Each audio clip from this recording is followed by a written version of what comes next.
औज़ुबिल्लाहिमिनश्शैतानिर्रजीम बिस्मिल्लाहिर्रहमानिर्रहीम। अज़ीज़ तलबा अस्सलाम वालेकुम। उम्मीद है आप सब लोग खैरियत से होंगे। अल्लाह पाक आपको ज़िंदगी के हर मैदान में कामयाब करे। हमने पिछली वीडियो में बरसात की बहारें जो आपकी नज़्म नंबर 3 है उसके पहले 4 बंद की तशरीह की थी। अब हम इस वीडियो में बंद नंबर 5, 6, 7 की तशरीह करेंगे और साथ ही इसके सवालात के जवाबात देखेंगे। तो बंद नंबर 5 की तशरीह शुरू करते हैं।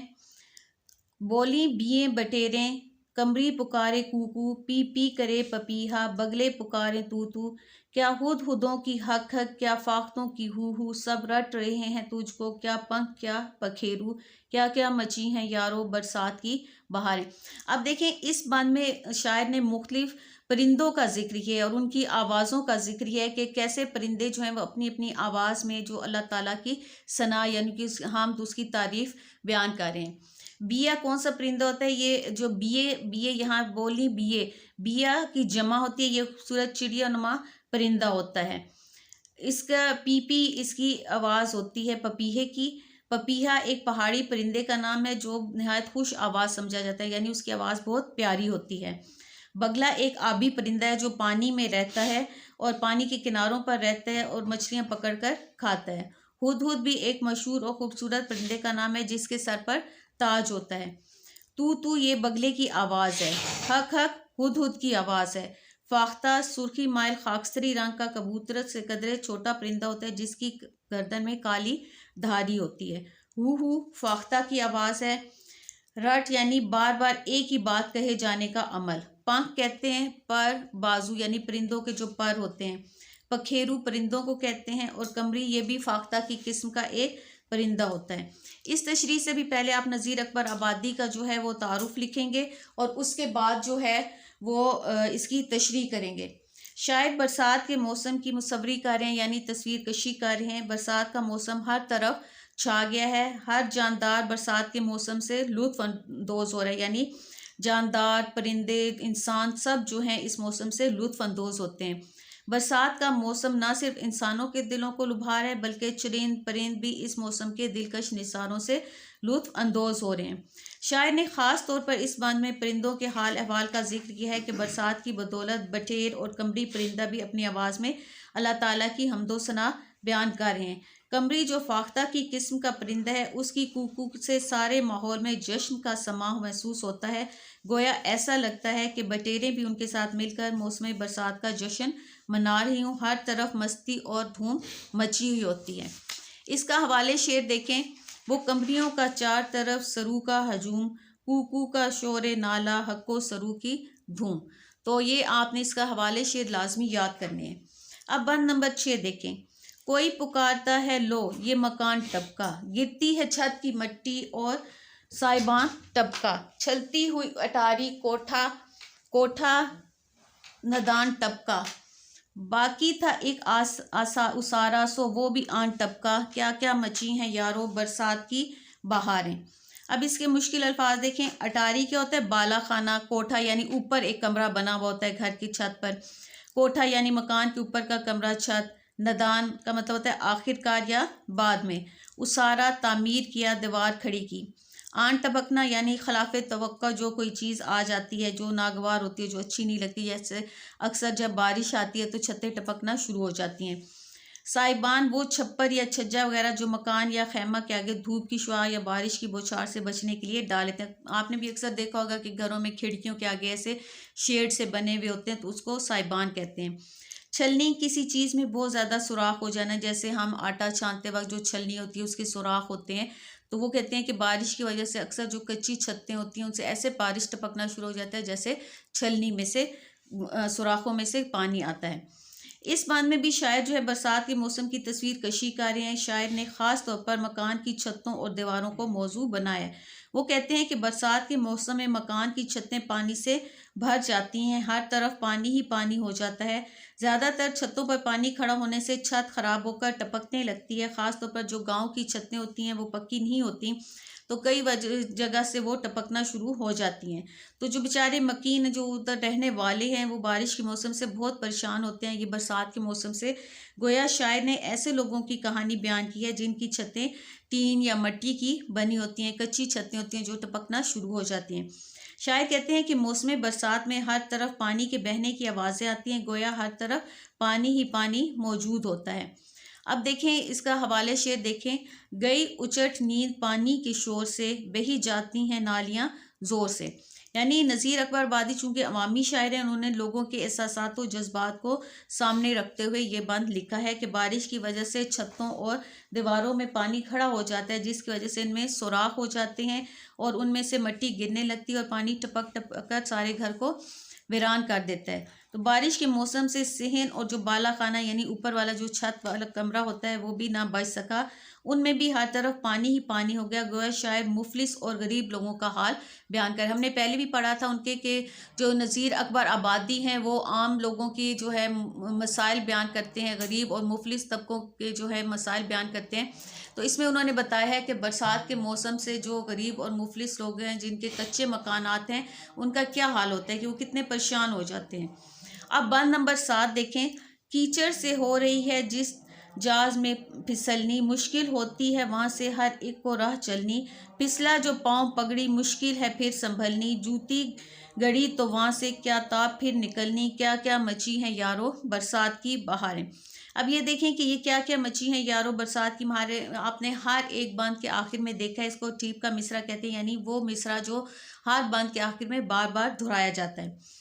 اب اس کے الفاظ کے معنی دیکھیں، کیچڑ کیا ہوتا ہے؟ گیلی مٹی، دلدل، جب یا پانی مٹی میں مکس ہو جاتا ہے تو وہ کیچڑ بن جاتا ہے۔ پھسلنی یعنی چکنی، پھسلنے کی تانیث ہے، یعنی جہاں پہ کیچڑ ہو جاتا ہے تو وہ جگہ پھسلنے والی ہو جاتی ہے کہ وہاں اگر پاؤں رکھیں تو پاؤں پھسلنا شروع ہو جاتا ہے۔ وہاں کا مطلب ہوتا ہے وہاں، اور راہ چلنا یعنی راستے پر چلنا۔ اور پھسلنا کیا ہوتا ہے؟ چکنے پانی یعنی گیلے پانی یا نشیب کی وجہ سے پیر وغیرہ کا وہاں نہ جمنا، یعنی وہاں سے پھسلنا شروع ہو جانا۔ گڑی یعنی زمین میں دب جانا، دھنسنا، اور طاقت، نکلنی یعنی آزاد ہونا۔ اب اس کی تشریح سے پہلے بھی آپ نے نذیر اکبر آبادی کا جو ہے تعارف لکھنا ہے اور اس کے بعد اس کی تشریح کرنی ہے۔ اس نظم میں بھی شاعر جو ہے برسات کے موسم کی بات کر رہے ہیں، برسات کے دوران اور برسات کے بعد جو پیش آنے والے مناظر ہیں ان کی تصویر کشی کر رہے ہیں۔ اس بند میں شاعر کہتے ہیں کہ بارش کی وجہ سے جو پانی کیچڑ میں تبدیل ہو گیا وہاں سے زمین پھسل رہی ہے، یعنی کیچڑ میں جو بھی پاؤں رکھتا ہے وہ پھسلنا شروع ہو جاتا ہے، اور جس جگہ سے چلنے والے جو انسان ہیں ان کو بہت مشکل پیش آتی ہے۔ شاعر کہتے ہیں کہ اگر بارش کے پانی میں کسی کا پاؤں پھسل گیا اور وہ گر گیا تو اسے پھر اپنی پگڑی سنبھالنا بھی مشکل ہو جاتا ہے، یعنی سر پر جو پگڑی یا ٹوپی یا جو بھی سر پہ چیز لی ہوئی ہوتی ہے، پھسلنے سے ظاہر ہے وہ نیچے گر جاتی ہے، اور اس کا جوتا بھی وہیں کہیں گم ہو جاتا ہے، یعنی کیچڑ میں جب پاؤں دھنس جاتا ہے تو جوتا وہیں رہ جاتا ہے اور خود انسان کہیں اور جا گرتا ہے۔ پھر شاعر اپنے دوستوں کو مخاطب کر کے کہتے ہیں کہ دیکھو یارو برسات کی کیا کیا بہاریں ہوتی ہیں، یعنی یہ انہوں نے اس طرح کا منظر بیان کیا ہے کہ جب ہم یہ پڑھ رہے ہوتے ہیں تو ہمارے سامنے وہ منظر ہوتا ہے کہ ہم ایسے ہماری آنکھوں کے سامنے جیسے کوئی بارش ہو رہی ہے، کیچڑ ہو گیا ہے، کوئی چل رہا ہے، اس کا پاؤں پھسل گیا، وہ گر گیا ہے، تو ان کی شاعری پڑھتے ہوئے وہ تمام مناظر جو ہیں وہ ہماری آنکھوں کے سامنے آ جاتے ہیں۔ اب یہ آپ کے 7 بند کی تشریح تھی جو ہم لوگوں نے کی۔ اب اس کا آپ مرکزی خیال دیکھیں، جو نظم ہوتی ہے وہ ساری نظم ایک مرکزی خیال کے گرد گھومتی ہے، یعنی شاعر جو ہے اسی مرکزی خیال کو لے کر پوری نظم لکھ دیتا ہے۔ تو اب یہ جو نظم ہے یہ چونکہ برسات کے موسم کے عنوان پر ہے تو اس میں شاعر نے جو ہے برسات کے بارش کی بات کی ہے کہ اس کے موسم کی منظر کشی کرتے ہوئے نذیر اکبر آبادی کہتے ہیں کہ جب برسات کا موسم آیا تو ہوا اپنے ساتھ بادل لے آئی، ہر طرف جل تھل ہو گیا، درخت پودے سرسبز کھیت برسات سے دھل گئے، حد نگاہ تک یعنی جہاں تک ہماری نظر جاتی ہے ہریالی ہریالی دکھائی دیتی ہے، طبیعت میں فرد سی محسوس ہوتی ہے، انسانوں اور دوسرے جانوروں میں بے چینی کی کیفیت ختم ہو جاتی ہے، انسان تیتر بٹیر بھی اللہ کی تعریف میں مصروف ہیں، برسات کی بدولت انسان چرند پرند سبھی خوش ہیں، گویا ہر طرف برسات کی بہاروں کی دھوم ہے۔ یہ جو مرکزی خیال ہوتا ہے یہ آپ خود سے بھی لکھ سکتے ہیں، یعنی جب آپ کو تشریح آ جاتی ہے تو آپ اس کا مرکزی خیال خود سے لکھ سکتے ہیں، یہ کوئی اتنا مشکل نہیں ہوتا۔ اب اگر آپ نے تشریح کر لی ہے تو سوالات کے جوابات بھی آپ لوگوں کے لیے مشکل نہیں رہتے کیونکہ وہ اسی کے اندر سے ہی ہوتے ہیں۔ اب پہلا سوال ہے کہ شاعر نے برسات کے کون کون سے مناظر پیش کیے ہیں؟ تو نذیر اکبر آبادی نے برسات کے موسم کی منظر کشی کرتے ہوئے کہتے ہیں وہ کہ جب برسات کا موسم آیا تو ہوا اپنے ساتھ بادل اور کالی گھٹان لے آئی، ہر طرف جل تھل ہو گیا یعنی پانی ہی پانی ہو گیا، درخت پودے سرسبز کھیت برسات سے دھل کے ہوا سے جھومتے نظر آتے ہیں، हर तरफ हरियाली ही हरियाली होती है। बारिश के कतरे इतने खूबसूरत दिखाई देते हैं जैसे किसी चीज़ के जगमग करने की कैफियत। इंसानों और दूसरे जानदारों में बेचैनी की कैफियत ख़त्म हो जाती है। अब सवाल नंबर 2 देखें कि नज़्म के चौथे बंद में शायर ने अल्लाह ताला की किन कुदरतों का जिक्र किया है। तो इसमें वो शायर कहते हैं कि मैं अल्लाह ताला की कुदरतों को कैसे बयान करूं कि उसने इस दुनिया में हमारे लिए बेशुमार सामान मुहैया किए हैं। शायर कहता है कि ए अल्लाह, तेरी कुदरत इतनी बड़ी है कि तेरी कुदरत के हर तरफ खूबसूरत जलवे और दिलकश नज़ारे दिखाई देते हैं। बरसात में इंसानों की दिल फरेबी और मस्ती तो एक तरफ, तीतर भी सुबहान तेरी कुदरत के गीत गा रहे होते हैं और बरसात की बदौलत इंसान, चरिंद परिंद सभी खुश हैं और कुदरत की अनायात देख देख कर अल्लाह ताला की तारीफ़ करें। अब सवाल नंबर 2-3 देखें कि नज़्म में किन किन परिंदों के नाम आए हैं। ये हमने पहले भी पढ़े थे कि जिन परिंदों के जिनमें तीतर, बटेर, कमरी, बगले, हुदहुद और फाख्ता का जिक्र किया गया है। अब सवाल नंबर 4 है कि बरसात के मौसम में मकानों और घरों की क्या सूरत हाल होती है। ये जो हमने बंद नंबर 6 में पढ़ा था कि जिन लोगों के मकानों की छतें जो हैं वो कच्ची होती हैं, वो ऊपर पानी रह जाता है, हर तरफ पानी पानी हो जाता है। ज़्यादातर छतों पर पानी खड़ा होने से छत खराब होकर टपकने लगती है। ख़ास तौर पर गांव वगैरह की छतें जो हैं वो टपकने लगती हैं। बेचारे वहाँ के जो रहने वाले लोग होते हैं वो इस मौसम से बहुत परेशान हो जाते हैं। गोया शायर ऐसे लोगों की कहानी बयान कर रहा है जिनकी छतें मिट्टी की बनी होती हैं। अब नज़्म के आखिरी बंद में शायर ने किस मंजर को पेश किया, यह भी हमने किया था जो शेर बंद नंबर 7 जिसमें वो फिसलने वाली बात थी कि इस नज़्म में शायर ने बरसात के दौरान और बाद में पेश आने वाले वाक़यात की मंजर कशी किया। वो कहते हैं कि बारिश की वजह से जो पानी कीचड़ में तब्दील हो गया, वहाँ से ज़मीन पर फिसलन की वजह से लोगों का चलना मुश्किल हो गया। और शायर कहते हैं कि अगर उस कीचड़ में किसी का पाँव फिसल गया और वो गिर गया तो उसे अपनी पगड़ी संभालना मुश्किल हो जाता है और उसका जूता भी वहीं कहीं गुम हो जाता है। ये था सवाल नंबर 5। अब हमारा इसका आ जाता है ग्रामर का जो पोर्शन है, हिस्सा कवायद इस नज़्म के आखिर में। ये टीप का मिसरा किसे कहते हैं, ये मैंने आप लोगों को पिछली वीडियो में भी बताया था, इस वीडियो में भी बताया है कि ऐसा मिसरा जो नज़्म में दोहराया जाता है उसे टीप का मिसरा कहते हैं। इसमें जो ये नज़्म बरसात की बहारें, इसमें जो क्या क्या मची हैं यारो बरसात की बहारें, ये टीप का मिसरा है। अब तरकीब बंद और तरजीह बंद में क्या फ़र्क है, ये भी आपके पेपर में आता है, इसमें से MCQs भी आते हैं। तो तरकीब बंद हर वो नज़्म जिसके मुतअद्दिद बंद हों यानी बहुत से बंद हों उसको तरकीब बंद कहते हैं। तरकीब बंद के आखिरी शेर के जो कवाफ़ी और रदीफ़ मुख्तलिफ, कवाफ़ी होता है काफ़िया की जमा, काफ़िया क्या होता है हम आवाज़ अल्फाज, और रदीफ़ क्या होता है जो हर बंद के आखिर में या हर शेर के आखिर में जो बार बार एक लफ्ज़ आता है उसको रदीफ़ कहते हैं।